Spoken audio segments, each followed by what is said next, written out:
Hi, I'm Miko Pelod, and I'm speaking to you from Palestine House of Freedom here in Washington, D.C. It seems that a ceasefire agreement for Gaza is upon us. However, Prime Minister Netanyahu has already declared and promised the public and his coalition members that the Israeli army will return to Gaza and will continue the killing. And he made these promises in order to garner public support and the support that he needs from his coalition partner. So this tells us a great deal about the state of mind of the Israeli government as they enter this ceasefire agreement. Now, the larger issue is that a ceasefire agreement is not appropriate when a genocide is taking place. Unless this ceasefire agreement is the first step in an agreement that promises to end the genocide completely, it is irrelevant.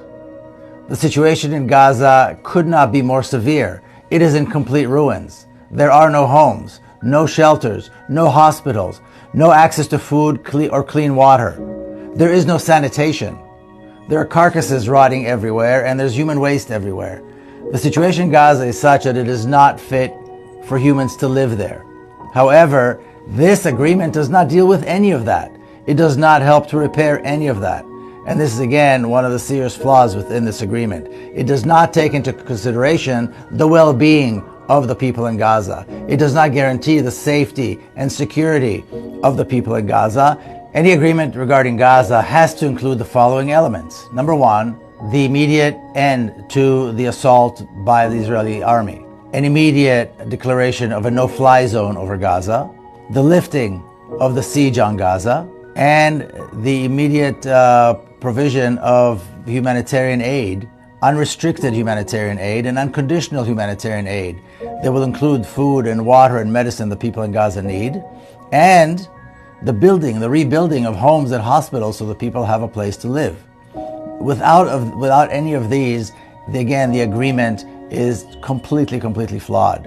And it demonstrates that there is no care for the Palestinian people provided within the agreement. But that's not all. There has to be unconditional release of all Palestinian prisoners. Currently, there are close to 20,000 Palestinians languishing in Israeli torture dungeons under completely inhumane and unacceptable conditions. They must be released. What is happening in Gaza now cannot remain as though it is going to be there forever. We must not allow this idea that somehow we can return to the pre-October 7th, or that what is happening now in Gaza is somehow acceptable and Israel will be allowed to continue doing what it does. This has to be the beginning of a new era. This has to be the beginning of the materialization of the vision of a free Palestine.